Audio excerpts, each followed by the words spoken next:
Special Counsel Jack Smith has spoken.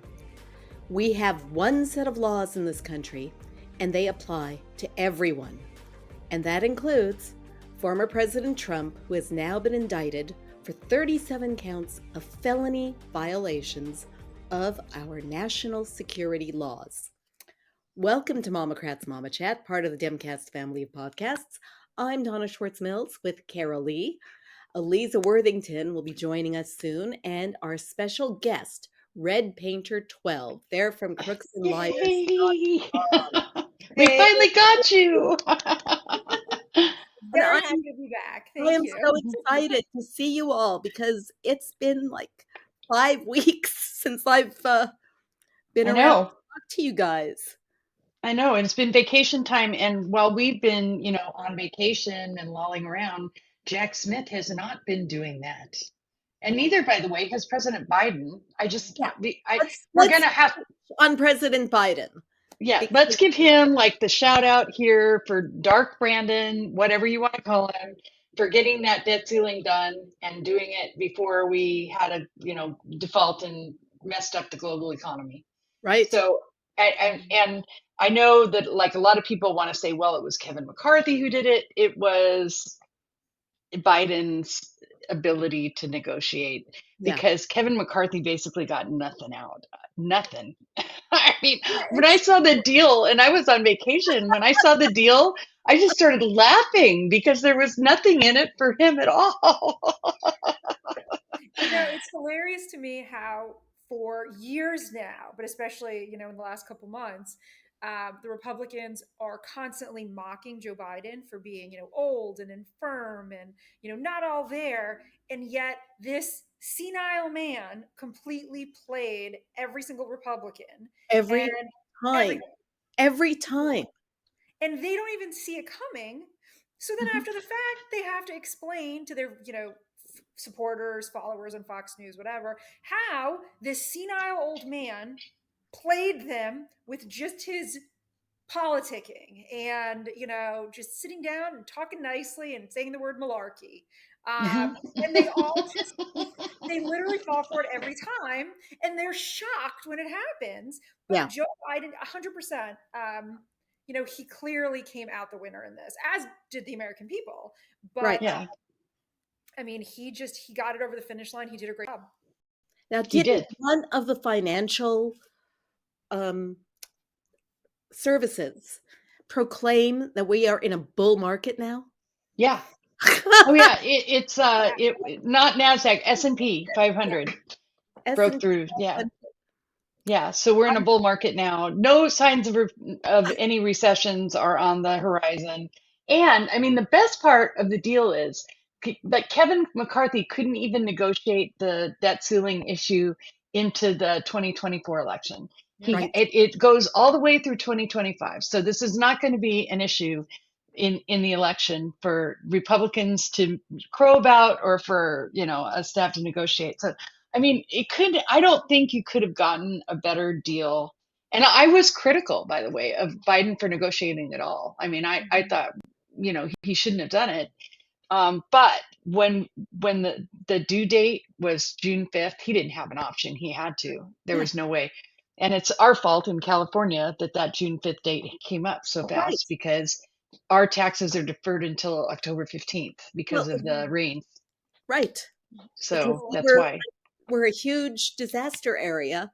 Right. Exactly. Yeah. So, listen, I'm right outside DC. We're a disaster area too, but in a very different way. Yeah. So I just wanted because we're going to have a lot of fun with the Trump indictments, but I definitely wanted to give the first shout out to Joe Biden because he just rocked the house with that. I think we should also point out, speaking of Kevin McCarthy, that his caucus is rewarding him for making a deal and averting economic disaster by being completely in disarray and not allowing any business to get done in the House this week. Right. They're all pouting. Yes. They're throwing a tantrum. I mean, that to me is hilarious. Like, they went and defeated their own bill, or their own rule, at least for a bill that they were wanted to bring to the floor. And then they said, "Oh, we're just not going to let any bills come to the floor because you negotiated the debt ceiling." It's just like, Listen, they're a party, at least in the House, the Republicans, of just not serious people. I No. mean, yeah, they're not serious. They're not actually politicians. They're toddlers who got elected. Um, and they're angry and they throw tantrums and they're just not serious, as right. is demonstrated by the stunt they pulled with the gas stove rule. You know, Hmm. filibustering, like basically preventing their own gas stove. Don't even get me started on the gas stove thing. But they literally, like, I think Right. that was like the first time in 20 years or something that a rule brought by the party in charge didn't end up making it. I mean, that's insane. It And is it insane turns out and that stupid. Pelosi had the same margin that McCarthy Right. has. Yeah. And this never happened when Nancy Pelosi was Speaker. I mean, she just wouldn't have brought it to the floor. That's the thing. She wouldn't, that it would never have gone to the Rules Committee. It wouldn't have gone to the floor. And it would have been, until she twisted their arms and brought them back in line, it wouldn't have been a thing. Right. And I mean, first of all, it's stupid that one party or the other is passing bills, right? It should be bipartisan, right? And then Bill was. it's right, like the debt ceiling bill was, exactly. And then it's stupid again that they're bringing this bill about gas stoves to the floor, which is just hilarious to me. I mean, it's like, Like I don't know. protecting gas stoves. Yeah. Yeah, I mean, the difference is Nancy Pelosi had the respect of her caucus Hmm. and she could unify people. And, as was said a few minutes ago, she wouldn't bring things to the floor if she didn't know that it was going to pass. Kevin McCarthy clearly has a fractured party in his in the House, and he does not have the respect of a large majority of them. He had to make so many backdoor deals to become speaker. They all know he's weak. He's just doing everything Hmm. he can to cling to that gavel. I'm surprised he kept it, truthfully. Just to switch gears for a second, I thought for sure after the debt deal was done, when he didn't end up doing all the horrible things he promised to do to poor people, the working poor, the disabled, the elderly, I really thought somebody was going to try to oust him already instantly, Yeah. because they don't respect him and they're I angry. did too. And I was actually worried that they were going to try to do that before the debt ceiling vote. That was what concerned me. I thought Mhm. that they were going to just call, for a new speaker vote and before the debt ceiling vote. But apparently there were several of the rump, that went ahead and went with McCarthy. Right. And now today, I mean, speaking of the rump, you have Andy Biggs. So I only saw the tweet from last night where he's like giving coordinates or stuff. Mhm. What was the tweet this afternoon? The tweet this afternoon was, okay, it's an eye for an eye. Right. Oh, I did see that. And did he My use the word Yeah. God. war? I Didn't he say mean, it's time for war or something? Yeah. yeah, time for war, an eye for an Yeah. eye. Yeah. Yeah, Yeah. and everything. And he's like a Q nut because the first tweet had Q language in it. Our POTUS is, real POTUS for Q people. So But he had some different, like, he, military Yeah. things. He had yeah, some right, phrases. referring to maps and bridges and all that stuff. And it's just, it is Dangerous. not okay for Yeah. members of Congress to do that shit. So he should have to be censured, and like immediately censured. He And won't be. also, I don't he know. won't McCarthy be. can do it. Wow. And but the FBI needs to also get involved Yeah. in this, I think. I mean, Yeah. because Yeah. he's calling for violence, and we can't have that, I mean, the you know? sad thing is, like, none of this would have happened even 10 years ago. Like, Right. talking crazy like that, acting crazy like that. It just, Donald Trump weaseled into these people's brains and activated the crazy part. And Well, he it's made it okay to be crazy and elected. And He they made it need Right. so to that be right. it ended up that they realized that they had brainwashed their people to such an extent that they don't live in reality anymore. And the crazier, the better. And that's how you win elections. Right. It's a collective crazy. Yeah. He told them it was okay to be crazy and hateful. They told him, be yourself. And it's infected tens of millions of people. Anyways, it's very scary. The tweet that he posted, chills down my spine. It very much reminded me of January 6th stuff. Yeah. And we're going to see a lot of that. And I think that's why yesterday you had all the Gang of Eight having a meeting in a skiff, because it had to be about these charges coming down and, national security, how they were going to protect everybody. Did you see how McCarthy what his public statement was on that? Well, McCarthy's happy because the heat's off of him now on the debt ceiling. Yeah, but his statement was just amazingly bad. So his reaction was totally inappropriate. I mean, first of all, if you don't know what the indictment is about, then you shouldn't make statements that make it sound like it's no big deal. If, on the other hand, you do know what this indictment is about, because maybe you went with the Gang of Eight because that's where you are, and you still make a statement that holds Biden responsible for something that a grand jury consisting of citizens in Florida, I mean, we're not even talking about any friendly places or unfriendly places to Trump, right? Florida is a great place for Trump, and yet that grand jury still returned indictments. It was just irresponsible for him to do that. But, he apparently still feels the need to kiss Trump's ass. I don't know. So I guess we've touched on the indictment. Mm-hmm. Did you guys read it? Yeah. I started to read it. I read like the first 12 pages of it, and then life intervened because it was all breaking news. So I had to do things like, get things up on the site and stuff like that. We have the whole thing on the site to read, but oh my God, holy shit. I mean, it's a terrifying read. I'm going to be honest. Yes, it is. I actually have a security clearance for my job. Oh, hey, Aliza. There she is. Yay. We haven't missed much. We only just got started on the indictment. Oh, you're muted. Oh, why can't I hear you? You're muted. Speak to us. Unmute. So go ahead. You were saying. So, so I have a security clearance for my job, and they really sort of hammer it home, both when you're going through the process to get clearance and, as you work in your career, you're reminded frequently in emails and security trainings, whatever, about not only the requirements and the responsibility. It's really a great responsibility to have a clearance of any level, secrets, top secret, whatever, but also the consequences of mishandling documents, either in your job, God forbid you're stupid enough to bring something home on a flash drive or whatever, not only can you can lose your job, you can be fined, you can go to jail, there's great risk to national security.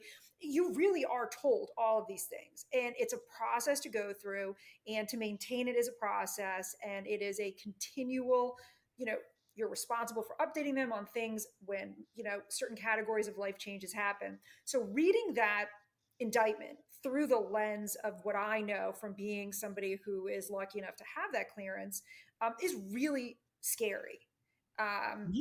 It's scary as a layman, but it's also scary knowing he's not unaware of the responsibility. It's not like he just found a document in a folder in a hallway and just brought it home because he was curious. Even though he didn't have to go through the process like most people do because of his job, he was told over the course of the 4 years he was president all about this stuff. And I'm sure he was reminded of this. His kids had to go through it. Jared Kushner, all these people around him had to go through this process to get clearance. And he still cared so little to protect our national secrets that he put boxes next to toilets and in a shower and in a ballroom. Like, you're on the toilet and you need to read something. So instead of pulling out like the newspaper, you pull out a classified document. It was shocking and upsetting and heartbreaking all at one time. I mean, it was just a horrible read. I mean, we suspected while he was president that he was not capable of keeping our secret. Right. I mean, we all suspected that he was, a Russian tool. Yeah. So, I mean, and to this day, I don't think that we've had adequate answers as to what he has shared with whom. I think that's probably the next phase of this investigation. But I read the first 3 pages and literally my stomach was turning after the first 3 pages.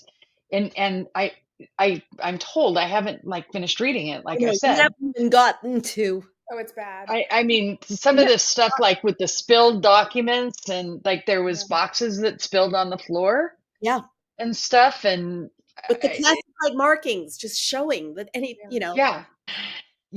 it's shock, right? Yeah. Have you read the whole thing, Red? I have. Oh, well, tell us, because I haven't actually. It lays out such a compelling case for both just mishandling, disrespect of the information he was, given the opportunity to protect, how stupid he was in terms of, trying to show it off to people. Like there was 2 instances that were talked about where he was like a kid, like bragging, like, hey, you want to come see my dad's whatever? And it has it on tape. Right, they have it on tape. There was also at the end, you get a really clear picture of why the attorney-client protection was pierced, veil, because they talk about some instances where he's basically trying to goad his attorneys into lying for him. Yes. And they have almost word for word different statements that he made where he's like, do I really have to give them the documents back? Can we just lie and tell them that we did? Isn't it better if we just say we don't have any and then... Or why don't you pick through destroy them? Something bad, just go like that. Oh yeah, the one where he talks about like the poking the thing. Yeah, I mean, you really feel like you're in the room with a lot of these quotes. But I thought one of the most interesting things that Jack Smith and his team did in this indictment is, in addition to all the instances of things that Trump did, they ended a lot of these counts with quotes from Trump from 2016, 2017. Yes.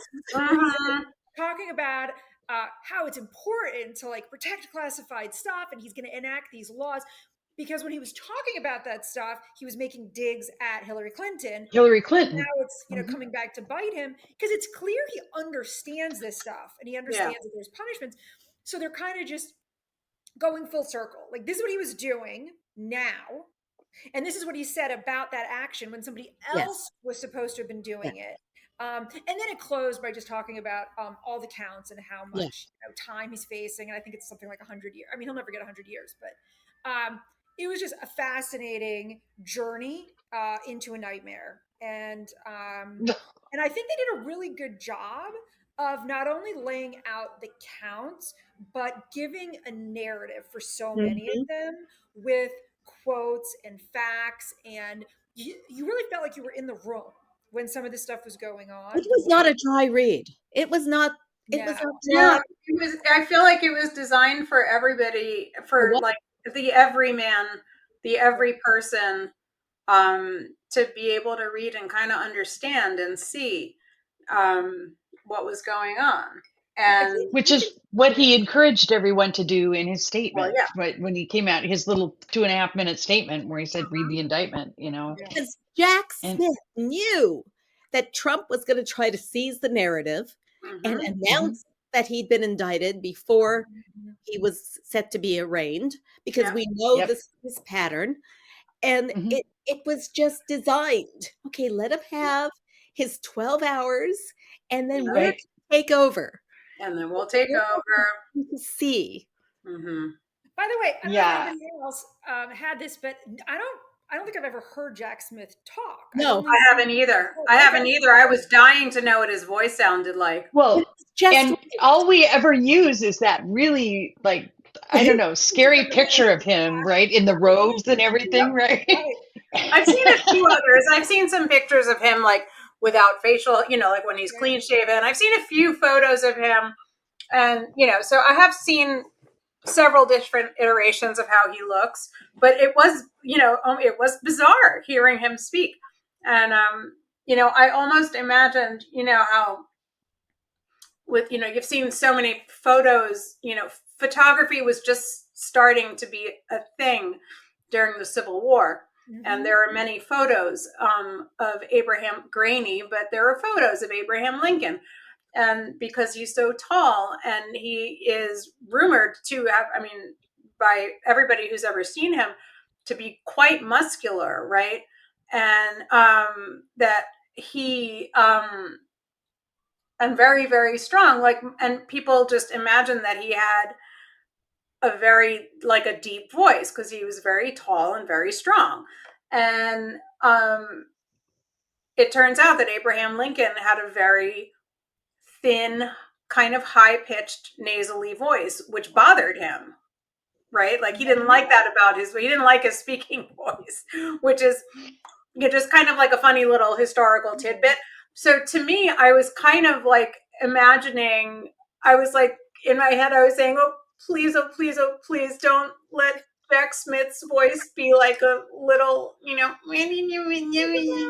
I just really wanted it to be like a, and it wasn't really that either. It wasn't like a big deep J.G. Jones voice either.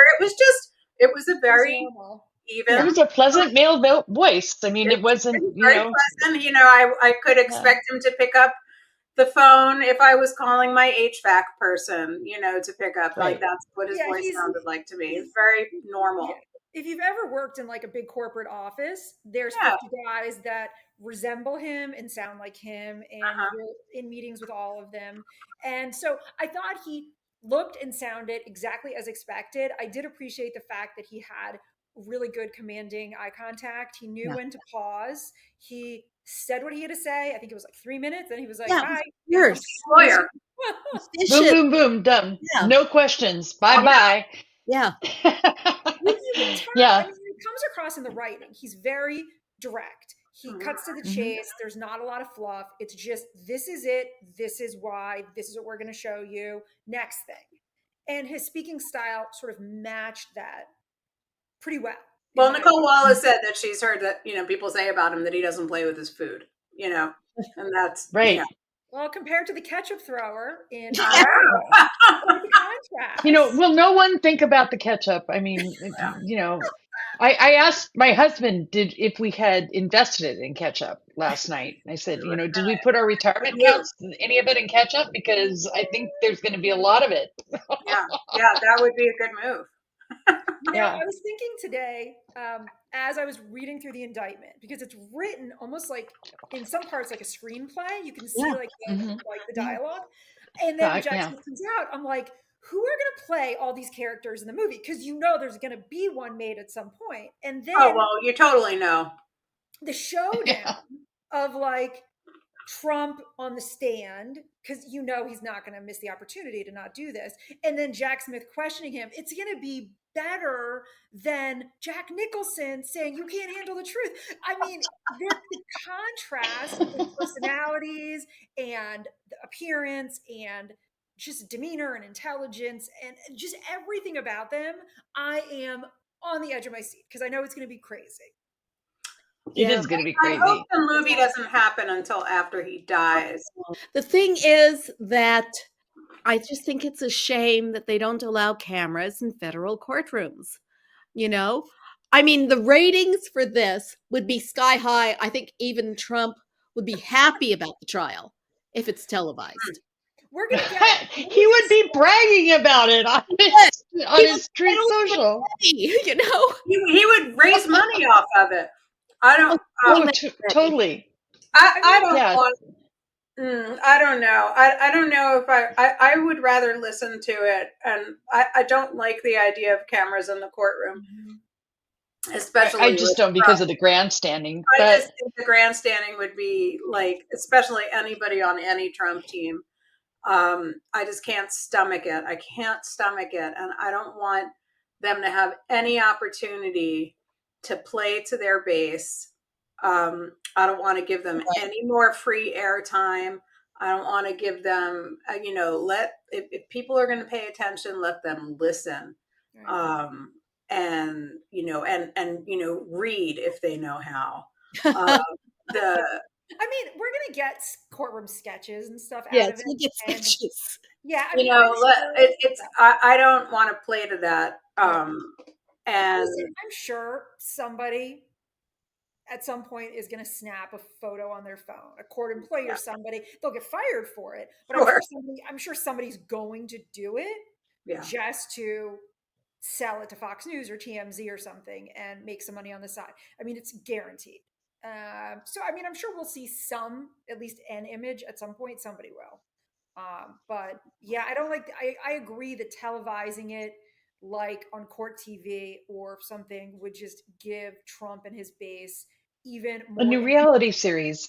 Right. It would be a new reality series. Not to, I mean, so back in the day, I watched the whole OJ trial, and I did it online with a CompuServe group, and that was really very good. It was a bunch of lawyers and everything. So I did that online, and that trial was a debacle in so many ways. I mean, in retrospect now, knowing what I know now, televising it was just a big, huge mistake. Really, and this would be that exponentially worse. So I'm good with. Wasn't that the first like big televised? Yeah. I mean, I was a little younger. So my first trial that I watched from beginning to end was the Jodi Arias murder trial, which was, I want to say 10 years ago. But the OJ trial, I feel like, unless there was something before, that was like the first. No, that was the first trial that became like reality TV, which is horrible. Exactly. Yeah. And that's what happened. And it just made people crazy. I mean, all the armchair lawyers and all the people that suddenly everybody thought they knew how DNA testing worked, because it was crazy, and it didn't get any better, when the verdict came down, obviously. So I'm fine with that. I think that he's, his true believers are going to be true believers no matter what. Yeah. But going back to the indictment for a minute, a lot of that dialogue, I think, comes from Evan Corcoran, right? They pierced privilege on him, and because he had recordings and detailed notes that he was doing his voice memos. Right. Yeah. Well, lawyers do that. That's very common. After meetings or calls, they oftentimes have a little recorder and they'll make a quick note and then give it to their secretary or their legal assistant, or they'll type their notes up later for billing purposes or just for contemporaneous notes. All right. I'm not surprised that he was taking these types of detailed notes. I am surprised that he had so many direct quotes, but I really think he got to a point where he realized he was being pulled into a situation where he was either going to be a witness to a crime or a co-conspirator in a crime. And so some of this was CYA. He was like, I'm listening to my client say things that are clearly questionable, borderline illegal, probably illegal. And they're getting worse and worse. I mean, as you read these quotes, they're progressively getting more, not just slightly illegal, but definitely illegal. And so I think he was really trying to protect himself by saying, I'm going to write down all these questionable, specific things he says, and I'm going to put them in notes. So if anybody comes back, I can, and he says, well, my attorney said I should do this stuff. I have a note that says he asked me if I could do this stuff. And so it's literally just, rebuilding these conversations on a timeline that match up with different dates and actions and subpoenas and the DOJ showing up. And they can show that he asked this question on this day, and then 2 days later he did this, and his attorney didn't know about it, but he asked his attorney, and the attorney responded, no, you can't do this. And then the client still did it. Right. And so I really think, this is what a good lawyer would do, is you advise your client not to do illegal things when they ask you. And then you make a note, the client asked you if they could do an illegal thing. And that you told them not to. Yeah. And this was your response. And that's the end of the note. Yeah. I think that's fair. Yeah. And it was fascinating to read it in such, it's one thing hearing about it and, oh, I'm done. Okay. We're going to pause me after that. We're going to say our legal analyst had to drop off. So I'm sorry we have to say goodbye to you, Red. Oh. And hopefully next time you'll have more time to be able to do this with Right. us. So, it was nice to have Red here with us. It was. And I know she's so great. And in talking about this Trump indictment, it behooves us to remember that Jack Smith still has the January 6th part of it. We've got Fonnie Willis's indictments that we're expecting this summer. Rico, can you say Rico? Rico, and he's still dealing with the New York indictment. I mean, this is Jack Smith's indictment is the second indictment for Trump. Right, and there's other people to be indicted. So the one we haven't talked about is Trump's henchman. Yeah. Right, who has got dozens of indictments. Walt something? Walt Nauta. Nauta. Nauta. Yeah. So he's indicted. So I mean, there's going to be a lot of other people along the way, I think, that are going to be facing indictments. But it does my heart good to know that Jack Smith is on the job. Yeah. I mean, how does Trump run a campaign when he's got so many legal things going on at once? Oh, So, he's going to run out the clock. What he's going to try to do. I have very little, but one thing I have faith in is that monster's ability to thrive on disgusting news about him and turn it into something that people who are for some reason in his thrall will turn around and use to benefit him. How will he run? He'll run from jail. He will use the fact that he has a hold on the dumbest people in the country for as long as he can. For as long as he legally can. So will swing voters vote for a convict? No. I don't think so. I mean, they certainly didn't vote for him in 2020 when he just fucked up the country over a pandemic. I don't think that they're going to be all that thrilled about, him having access once again to classified information and pardoning himself. I just don't see that as a great winning strategy. But he will try to run out the clock. That's what he'll do.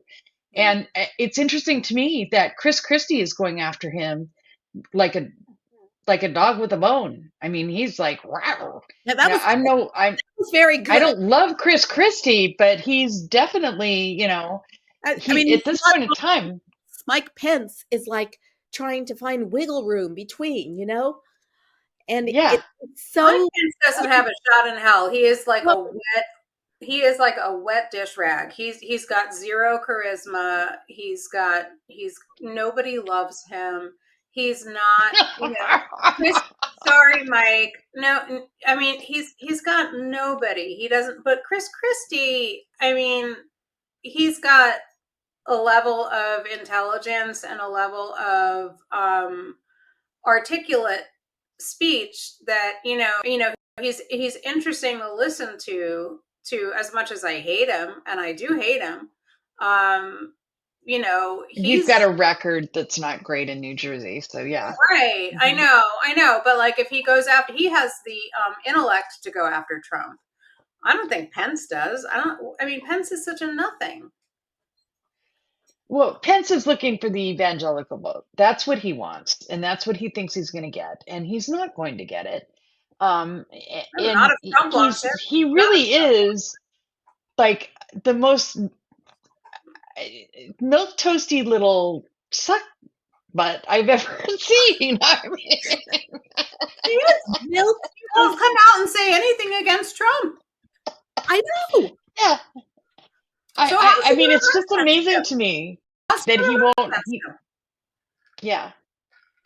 It's amazing to me that he won't. He won't even acknowledge that Trump was calling for his death. That the crowd that loves Trump wanted to hang him, erected a gallows to him.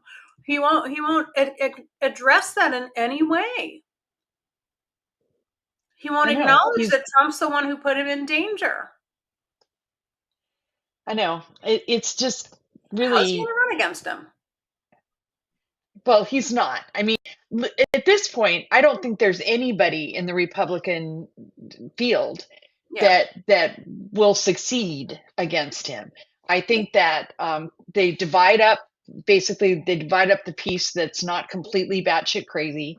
And this is why, though, I actually love that Chris Christie is going after him, because honestly, this political party needs to be crushed to the ground. We haven't talked about all the things they did in 2020 that are now coming out. Like, for example, just today, the story broke that they paid people in Wyoming to go and infiltrate the DNC. And they gave them basically straw man contributions to do that with. And I mean, there is so much malfeasance in the Republican Party. And if you've watched, I don't know if anybody is watching the Plumbers, the White House Plumbers. I watched the first episode. I want to watch the rest of it. So I have had people say to me, actually, like, how can these guys be such clowns? This can't be real. It has to be. And I'm like, oh no, they were clowns. They were absolutely 100% clowns. And that's what they were. The Trump era is Watergate on steroids. Oh yeah. Right. I mean, it's like 2.0 exponential. Yeah. I mean, it's so there's a lot of stories now that are coming about, about how they conducted themselves in 2020, and we're going into 2024. And I repeat that this party needs to be crushed.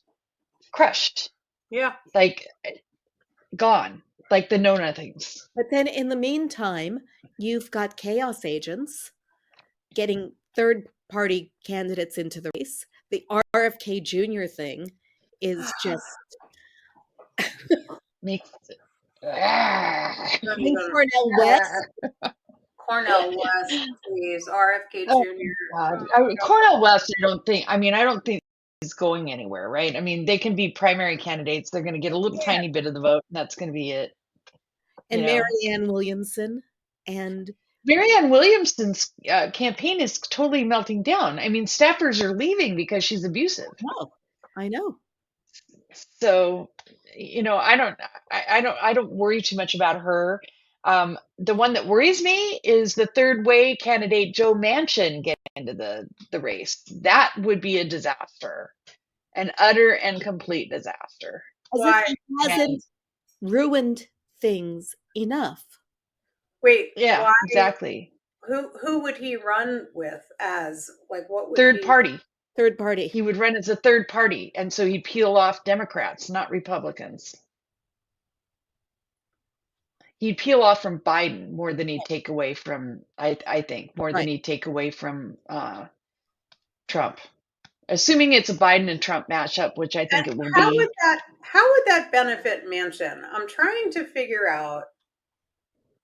Well, he's not going to win the Senate race. He wouldn't win. He's not going to win what? He's not going to win re-election. The Senate race. As a Democrat.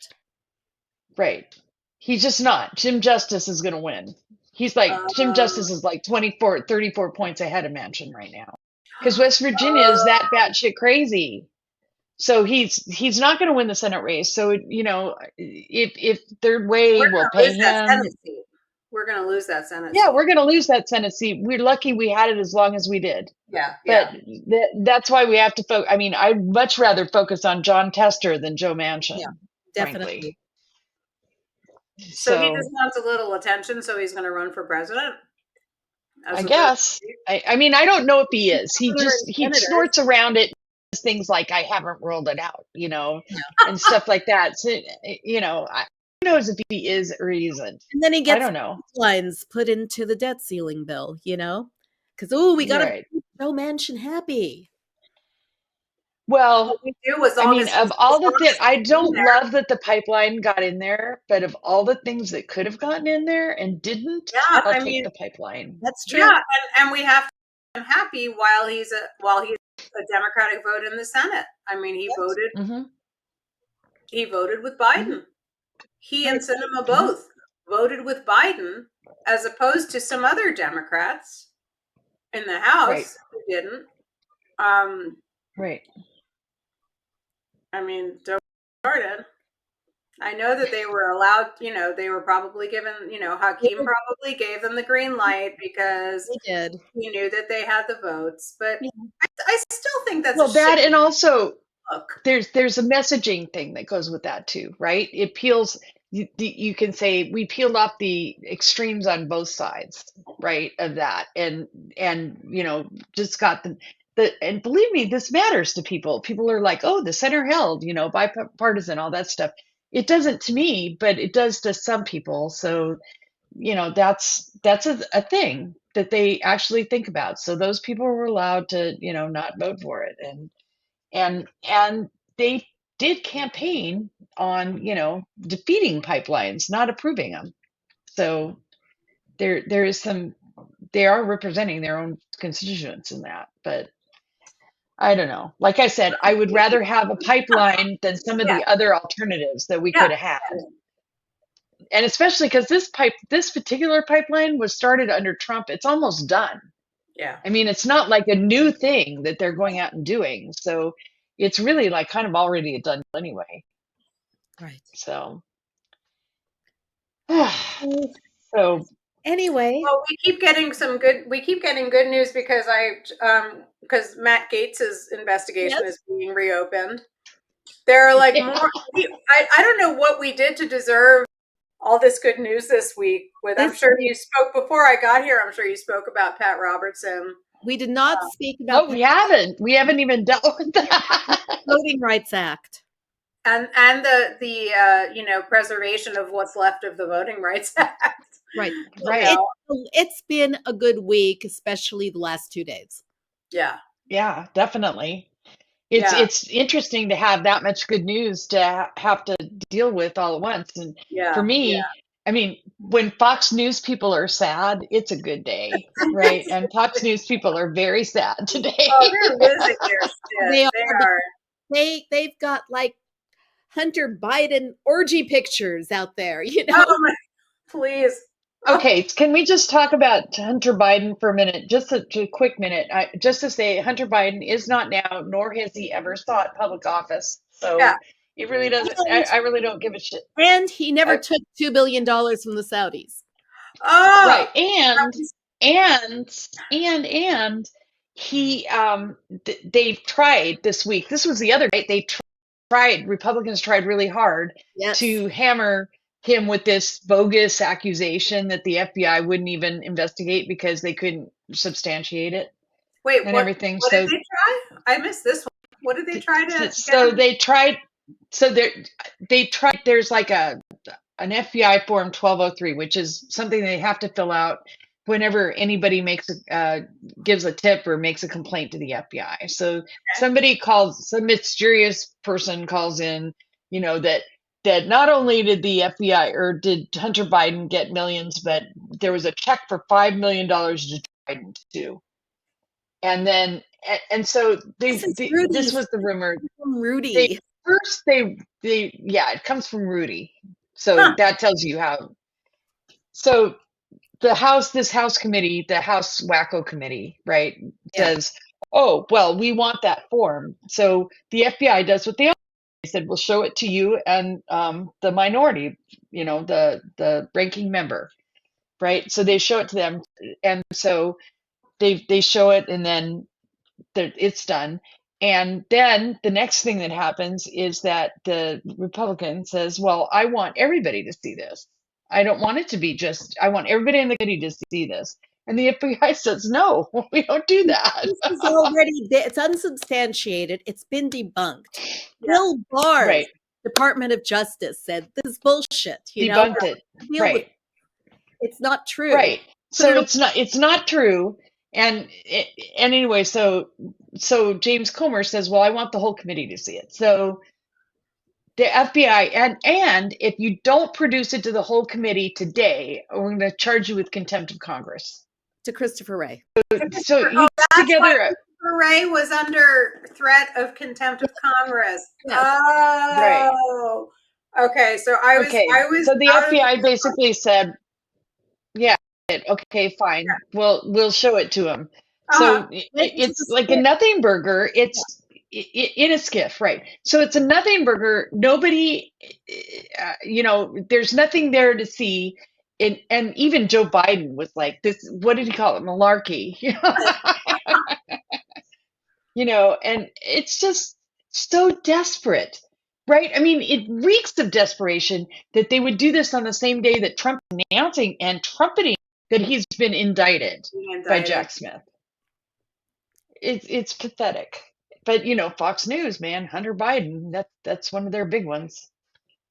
Ugh, Lord, they live in a really weird reality. Well, thankfully, we live in the real reality. And this week it was good. And I think we've come to the end of our hour. So I think we have too, but I'm not sure. You can tell, given the fragmented nature of this one. Anyway, yes, right. Our show for the week. Join us next Friday on YouTube, MOMocrats.buzzsprout.com, or on your favorite podcast service such as iTunes, Google, and Amazon Music. And be sure to check our Facebook page for updates. I'm Donna Schwartz Mills with Karoli and Aliza Worthington saying goodbye for the MOMocrats. Bye, everybody. Bye. And yay, Donna's back. Hey, Donna and Karoli are back. And MOMocrats Mama Chat is part of the DemCast family of podcasts.